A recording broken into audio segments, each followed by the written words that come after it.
বিসমিল্লাহির রহমানির রহিম। নবম দশম শ্রেণীর শিক্ষার্থী ভাইদের জন্য রইল জাকিস কেয়ারসের পক্ষ থেকে শুভেচ্ছা। আজকে আমরা যে বিষয় নিয়ে আলোচনা করব সেটা হচ্ছে নবম দশম শ্রেণীর সাধারণ গণিত বইয়ের 9.1 ত্রিকোণমিতি অধ্যায় নিয়ে। ত্রিকোণমিতি কথার অর্থ হচ্ছে বিশেষ করে সেটা মিশরীয়রা প্রয়োগ করছিল আর কি। ত্রিকোণমিতি ওরা হচ্ছে গিয়া নানা রকম জায়গা জমি অথবা নদীর ধারগুলো কিংবা বিস্তারগুলো এগুলো মাপার জন্যই কি ত্রিকোণমিতি আলোচনাটা আসছিল। আর যার কথার অর্থ হচ্ছে 3 দ্বার পরিমাপ করা। বেশি কথা না বাড়িয়ে আমরা এখন চলে যাই হচ্ছে ত্রিকোণমিতির মেন 9.1 সূত্রগুলো প্রয়োগ করে কিভাবে আমরা অঙ্ক করতে পারবো বা সমাধান করতে পারবো তার একটু বেসিক আমরা দেখি। আমরা যদি বলি তাহার সাথে কইব কথা কোন সুখে, তাহলে আমরা তাহারতে লিখতে পারি হচ্ছে tan থিটা, আর সাথে লিখতে পারি হচ্ছে sin থিটা, কইব cos থিটা, কথা cot থিটা, কোন cosec থিটা, সুখে sec থিটা। তাহার সাথে কইব কথা কোন সুখে, তাহার tan থিটা সাথে sin থিটা, কইব cos থিটা, কথা cot থিটা, কোন cosec থিটা, সুখে sec থিটা। এগুলো হচ্ছে একটা অনুপাত। আর এই অনুপাতগুলোর এক একটা কি বিপরীত এক্সপ্রেশন আছে। আমরা যদি বিপরীত ভাবে দেখতে চাই তাহলে ধরো আমরা হচ্ছে কি একটা ষড়ভুজ আঁকতে চাচ্ছি। শুরুতে একটা ষড়ভুজ আঁকতে চাচ্ছি।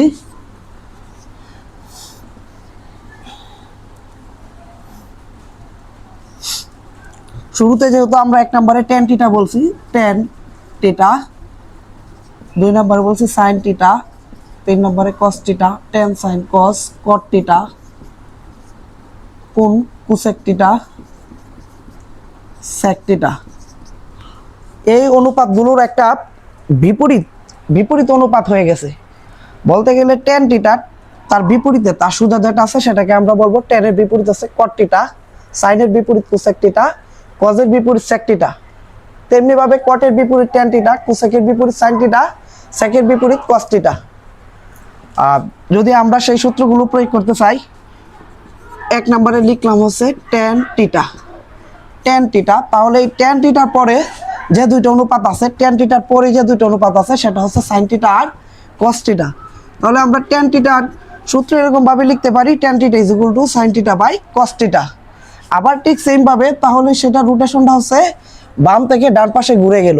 আবার যদি আমরা cot থিটা লিখতে চাই, যেহেতু tan এর বিপরীত cot, তাহলে cot থিটা যদি লিখতে চাই তাহলে cot থিটার পরিবর্তে আমরা লিখতে পারি cos theta by sin theta. মানে এটা যেহেতু এই পাশে গেছে তাহলে এটাও কি সেম পাশে চলে আসবে। তাহলে লিখলাম হচ্ছে cot theta is equal to cos theta by sin theta. cot theta সমান সমান cos theta by sin theta. এখন আসি আমরা বিপরীত রোটেশনের মধ্যে। যদি আমরা 3 নম্বরে লিখতে চাই tan theta is equal to 1 by cot theta. tan theta is equal to 1 by cot theta. tan theta is equal to 1 by cot theta. কিছু স্টুডেন্ট আছে কিংবা আমার অনেক স্টুডেন্ট আছে যারা তোমরা আমাকে কোশ্চেন করো যে sir tan theta is equal to sin theta by cos theta লিখছে, আবার tan থিটা ইকুয়াল টু লিখছেন 1 বাই cot থিটা। তাহলে আমি কোন সময় বুঝবো কোন অঙ্কটা করব? সেটা আমরা ভিতরে যখন যাব, অঙ্ক যখন সলভ করব তখন আমরা বুঝাই দিব যে কিভাবে কি করবা। দেখো 4 নাম্বার হচ্ছে sin থিটা, tan এর পরে যেহেতু sin থিটা, তাহলে sin থিটা এখানে আমরা কি করলাম, মনে মনে এক ধরে নিলাম sin theta is equal to 1 by cosec theta, 1 by cosec theta. 5 নম্বরে আসি cos theta is equal to 1 by sec theta, cos theta is equal to 1 by sec theta. cot theta is equal to 1 by tan theta, cot theta is equal to 1 by tan theta, cot theta is equal to 1 by tan theta. cot এর পরে আছে cosec theta. 7 number cosec theta is equal to 1 by sin theta, 1 by sin theta. sec theta is equal to 1 by সর্বশেষ যেটা আছে আমাদের sec theta is equal to 1 by cos theta, 1 by cos theta. তাহলে তোমরা বুঝতেই পারতেছো শুধুমাত্র দুইটা সূত্র এখানে ভিন্ন, সেটা হচ্ছে tan theta sin theta by cos theta, আবার cot theta cos theta by কি sin থিটা। এই দুইটা সূত্র ছাড়া এখানে যে আরো যে বাকি 6টা সূত্র লিখলাম সেগুলো আছে বিপরীত রোটেশন হিসেবে আমরা ধরে নিব। যে লিখলাম tan theta 1 by cot theta sin theta 1 by cosec theta, cos theta যেহেতু তাদের বিপরীতে আছে তার জন্য আমরা কি করলাম cos theta 1 by sec theta, যেহেতু বিপরীতে আছে প্রত্যেকটা কি করলাম বিপরীত বিপরীত অনুপাতে আমরা সেগুলোকে বসায় দিলাম। এখন আসো আছে আর যে 3টা সূত্র আছে সেই 3টা সূত্র কি করব আমরা একটু কষ্ট করে মুখস্থ করে নিব। ধরো আমরা লিখলাম এক নাম্বার হচ্ছে sin square theta plus cos square theta is equal two কত 1। তাহলে sin square theta plus cos square theta is equal two যদি 1 হয় তাহলে এটার মধ্যে নির্দিষ্ট একটা অনুপাতের মান অনেক সময় চাই আমাদের কাছে, sin স্কয়ার থিটার মান কত, cos স্কয়ার থিটার মান কত।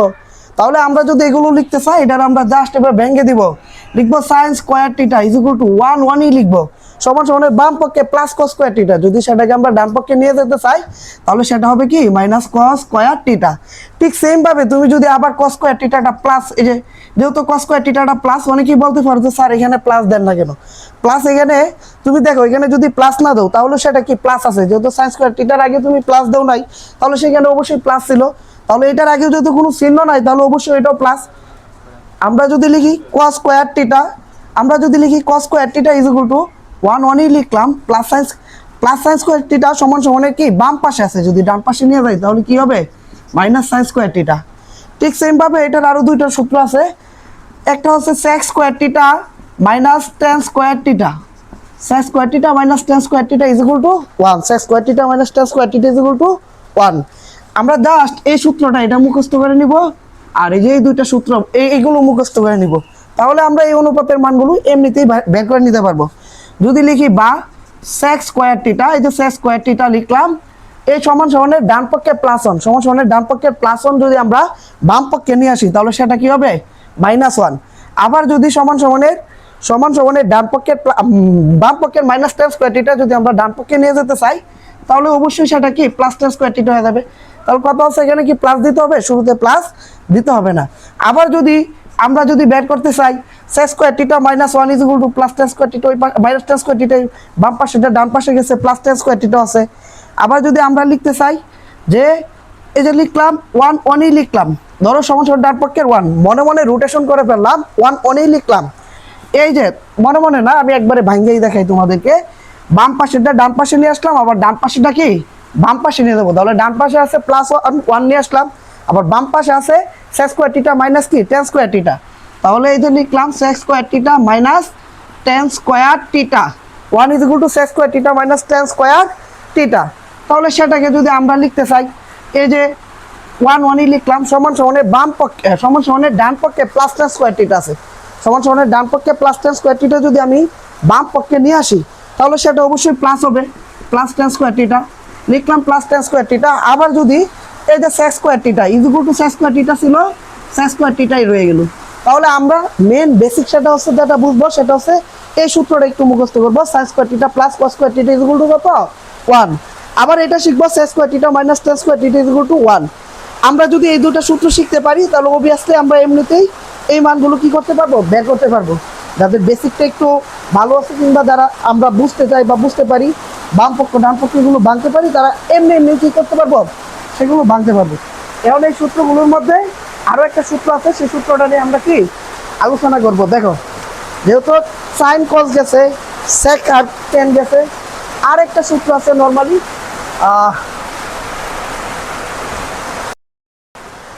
ধরো আমরা এখানে চলে আসলাম আরেকটা 3 নাম্বার যে সূত্রটা আছে সেটা হচ্ছে cosec square theta minus cos square theta is equal to 1, cosec square theta minus cos square theta is equal two কি 1। জাস্ট এই সূত্রটা একটু মুখস্থ করবো আমরা, মুখস্থ করার পরে আমরা যদি লিখি এই যে এটাকে ধরো আমরা লিখলাম বা, যদি বা লিখি cosec স্কয়ার থিটাই লিখলাম তাহলে 1 1 লিখলাম সমান সমানের বাম পক্ষে মাইনাস cos স্কয়ার থিটা, সেটা যদি আমরা ডান পক্ষে নিয়ে যাই 1 লিখলাম সমান সমানের বাম পক্ষে মাইনাস cos স্কয়ার থিটা, সেটাকে ডান পক্ষে নিয়ে গেলে হবে প্লাস cos স্কয়ার থিটা।